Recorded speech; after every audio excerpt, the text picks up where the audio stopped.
تابعین میں ایک امام فروخ تھے، تابعی تھے امام فروخ. اللہ کے راستے میں نکلنے کا تقاضا آیا. ان کی بیوی حالت حمل میں تھی، بچہ پیٹ میں تھا. تقاضا آیا، چلے گئے. انہیں بھی پتہ نہیں تھا کہ کب لوٹیں گے.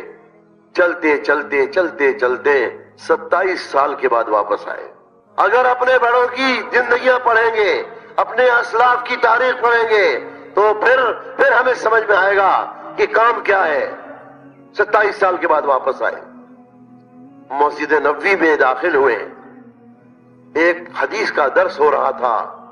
ایک جوان 25-27 سال کا ایک جوان حدیث کا درس دے رہا ہے، حدیثیں بیان کر رہا ہے، راویوں کا نام لے رہا ہے. فلاں نے فلاں سے یہ حدیث بیان کی، فلاں نے فلاں سے بیان کی، اور انہوں نے براہ راست اللہ کے نبی صلی اللہ علیہ وسلم سے سنا، اس صاحب قبر سے سنا. یہ کہنے لگے ایک صاحب سے پوچھا، یہ کون ہے، یہ کون محدث ہے؟ کہا ان کا نام ربیعۃ الرائے ہے. ان کے ابا، ان کے والد اللہ کے راستے میں گئے ہوئے ہیں. یہ ماں کی پیٹ میں جب تھے اسی وقت سے اللہ کے راستے میں گئے ہوئے ہیں، اور یہ انہی کا بیٹا ہے. اللہ نے اس بیٹے کو، ان کے بیٹے کو محدث بنا دیا ہے. تو بھائی سمجھ گئے نہیں سمجھ گئے؟ ارے وہ سمجھ گئے کہ نہیں؟ وہ سمجھ گئے. ارے یہ تو میرا ہی لڑکا ہے. ایک دم آنکھوں سے آنسو جاری، خوشی میں رونے لگے اور یہ کہا، رفع اللہ ابنی، اللہ نے میرے بیٹے کو بلند مقام، اللہ نے میرے بیٹے کو بلند مقامت. مسجد سے گھر گئے تو اہلیہ تو پہچانتی تھی. انہوں نے دروازہ کھولا. بیٹا بعد میں مسجد سے فارغ ہوا، گھر آیا. باپ نے دروازہ کھولا تو وہ حیرت میں پڑ گیا، یہ بڑے میاں ہمارے گھر میں کیسے؟ وہ تو دیکھا ہی نہیں تھا ابا کہاں ہے. میرے ابا کیسے؟ یہ جانتا تھا گئے ہوئے ہیں اللہ کے راستے. ارے آپ یہاں کیسے؟ کہا یہ میرا گھر ہے. آپ کا گھر کیسے ہے؟ یہ تو میرا گھر ہے. اندر سے ماں آ گئی، کہنے لگی بیٹے یہ تیرے والد ہیں. 27 سال کے بعد اللہ کے راستے. دونوں باپ بیٹے مل کر روئے.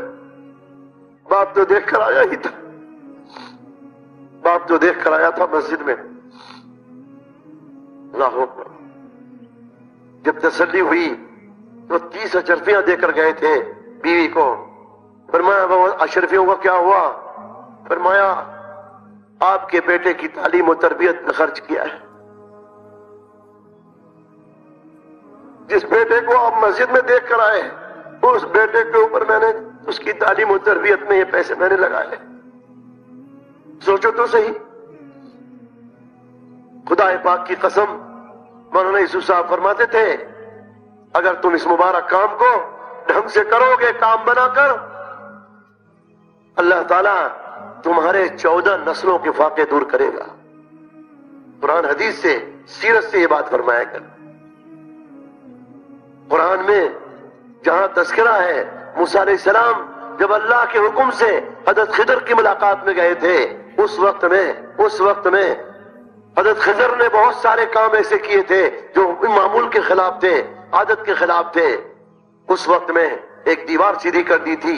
حضرت موسیٰ علیہ السلام نے کہا آپ نے دیوار کیوں سیدھی کر دی؟ بستی والوں نے تو کھانے کو بھی نہیں پوچھا، گرتی ان کی دیواریں، اور جو ہے آپ کو سیدھا کرنے کی کیا ضرورت تھی؟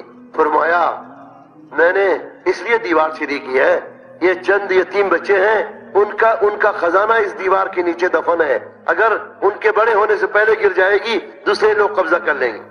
میں نے اس لیے سیدھی کی، جب یہ بڑے ہو جائیں گے ان کا خزانہ ان کو مل جائے گا. لکھا ہے تفسیر میں. اور یہ فرمایا ان کے باپ دادا نیک تھے، ان کے باپ دادا نیک تھے، 7 صدی اوپر ان کے باپ دادا نیک تھے. اس کی وجہ سے اللہ نے حضرت خضر سے ان کی دیوار سیدھی کرائی اور ان کے خزانے کی حفاظت کروائی. اگر ہم خوبیاں اپنے اندر پیدا کریں گے، ایمان اور عمل پیدا کریں گے، اور اگر ہم نے اس کو یہ لائنیں ٹھیک کی تو آج نہیں اللہ ہماری نسلوں کے فاقے دور کرے گا. اور یہ بھی فرماتے تھے اس مبارک کام کے کی سب سے ادنا جو برکت ہوگی وہ حسن خاتمہ کی اس نے